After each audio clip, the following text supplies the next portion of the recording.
തനു ഉച്ചയ്ക്ക് വന്ന് തനു ഉറക്കമൊക്കെ കഴിഞ്ഞ് എഴുന്നേറ്റ്. അപ്പം ഞാൻ സ്വീറ്റ് പൊട്ടറ്റോ പുഴുങ്ങി കൊടുക്കാനായിട്ട്. നമ്മൾ പിള്ളേർക്കൊക്കെ ബിസ്ക്കറ്റ് അതൊക്കെ കൊടുക്കുന്നതിനെക്കാട്ടി എനിക്കിഷ്ടം ഇങ്ങനെയുള്ള ഫുഡുകളൊക്കെ പിള്ളേർക്ക് കൊടുക്കുന്നതാണ് വൈകുന്നേരങ്ങളിൽ വരുമ്പോഴേ. Sweet potato. പിന്നെ എൻ്റെ അബുദാബിയിൽ ഞാൻ പോയി നിൽക്കുമ്പം ആ മോളുടെ കുഞ്ഞ് അവന് ഇഷ്ടമാണ്.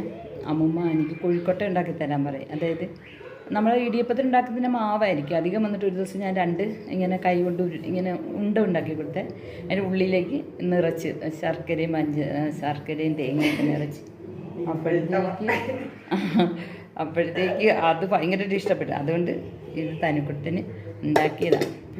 അമ്മയും മോളും ഉറക്കമായിരുന്നേ. ഞാനും ഇച്ചിരി നേരം ഉറങ്ങാമെന്ന് വിചാരിച്ചു. പക്ഷെ എനിക്കാണെങ്കിൽ ഒരു ഇച്ചിരി എന്തെങ്കിലും മതിയേ. നമ്മളപ്പോൾ ഞാൻ ഉറങ്ങുമായിരുന്നു. അപ്പോൾ ഞാനപ്പോൾ ഈ സ്വീറ്റ് പൊട്ടറ്റോ ഞാൻ കഴിച്ചേ. കാരണം എന്നാണെന്നറിയാമോ, എനിക്കിഷ്ടമാണിത്. അതുമല്ല ഞാൻ ശരിക്കും ശ്രദ്ധിച്ചാൽ ഇപ്പോൾ ഫുഡൊക്കെ കഴിക്കാറ്. ഇവിടെ വന്നു കഴിഞ്ഞാൽ ചീര കഴിക്കും. ചീര എന്ന് പറയുമ്പോൾ ഞാൻ കഴിക്കുന്നത് പുഴുങ്ങിയാണ് കഴിക്കുന്നത്. ഞാൻ അതിൻ്റെ അകത്ത് ഉപ്പ് മാത്രമേ ഇടത്തുള്ളൂ. ഉപ്പ് ഒരു പച്ചമുളകും കൂടെ കീറിയിടത്തുള്ളൂ.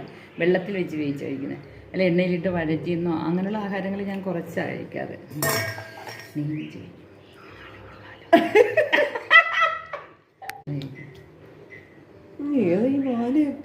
അല്ലല്ലേ ഈ മാല കണ്ട എനിക്ക് ഭയങ്കര കണ്ട എനിക്ക് ഭയങ്കര കാണാമോ മക്കളെ, എനിക്ക് ഇത് ഭയങ്കര ഇഷ്ടമാണ് ഈ മാല.